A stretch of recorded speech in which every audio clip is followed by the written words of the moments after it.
இந்த மாதிரி பாதாம் பிசினு தேங்காய் பால் வச்சு பாயாசம் செஞ்சு பாருங்கங்க, அவ்வளோ டேஸ்ட்டாக இருக்குங்க. அனைவருக்கும் வணக்கம். நம்முடைய சேனலை சப்ஸ்கிரைப் பண்ண எல்லாருக்குமே ரொம்ப ரொம்ப நன்றிங்க.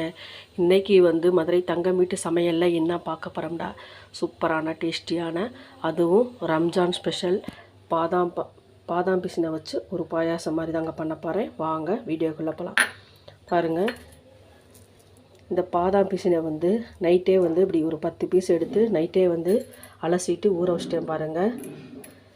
சப்போஸ் நைட்டு ஊற வைக்கலாட்டி பகலில் ஊற வச்சிங்கன்னா நல்லா அலசிட்டு ஒரு 5 மணி நேரம் ஊற வச்சாலே போதுங்க, நல்லா ஊறி வந்துடும். பாதாம் பிசின் உடம்புக்கு ரொம்ப ரொம்ப நல்லதுங்க. இப்போ ஃபுல்லாக சம்மர் இல்லைங்களா, இது உடம்புக்கு நல்ல குளிர்ச்சியை கொடுக்குங்க. அடிக்கடி எடுத்துக்கங்க. ஜூஸ் செஞ்சு சாப்பிடுங்க, இந்த மாதிரி பாயாசம் செஞ்சு சாப்பிடுங்க, பாலில் போட்டு கூட சாப்பிடுங்க. ரொம்ப ரொம்ப உடம்புக்கு நல்லதுங்க. ஒரு மூடி தேங்காய் எடுத்துருக்கேங்க இந்த பாயாசத்துக்கு. பாருங்கள், இந்த பின்னாடி உள்ள இந்த கருப்பு தோலெல்லாம் எடுத்துட்டேன். இப்போ பால் எடுத்துக்கலாம். பாருங்கள், தேங்காய் பால் எடுத்துகிட்டு வந்தாச்சுங்க. இப்போ இந்த தேங்காய் பாலில் நம்ம பாதாம் பிசினை சேர்த்துக்கலாங்க.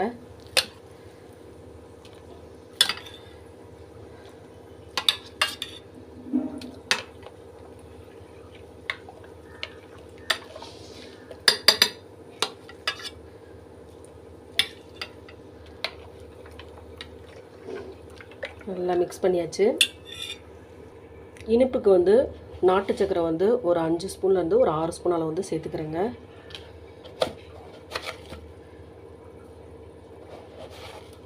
இந்த நாட்டு சக்கரை, இந்த தேங்காய் பால், இந்த பாதாம் பிசினோட சாப்பிடும்போது அவ்வளோ டேஸ்ட்டாக இருக்குங்க.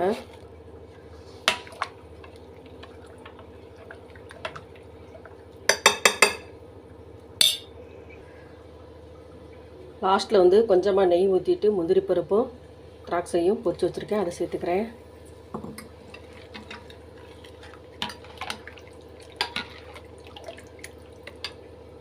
ஒரு 4-5 ஐஸ் க்யூப் சேர்த்துக்கலாங்க.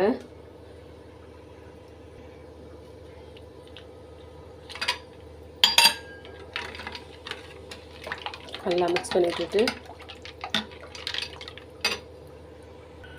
நல்லா மிக்ஸ் பண்ணிவிட்டு இப்படி டம்ளரில் ஊற்றி கொடுங்கங்க. ஒரு டம்ளர் பத்தாதுங்க, நல்லா விரும்பி விரும்பி சாப்பிடுவாங்கங்க. பாதாம் பிசினி உடம்புக்கு ரொம்ப ரொம்ப நல்லதுங்க. இதே மாதிரி ரம்ஜானுக்கு செஞ்சு சாப்பிடுங்க. ப்ளீஸ் நம்ம சேனலை பார்க்குறவங்க நம்ம சேனலுக்கு ஆதரவு கொடுங்க. லைக் பண்ணுங்கள், ஷேர் பண்ணுங்கள், கமெண்ட் பண்ணுங்கள், சப்ஸ்கிரைப் பண்ணுங்கள். மறக்காமல் பெல் பட்டனை கிளிக் பண்ணுங்கள். நன்றி, வணக்கம்.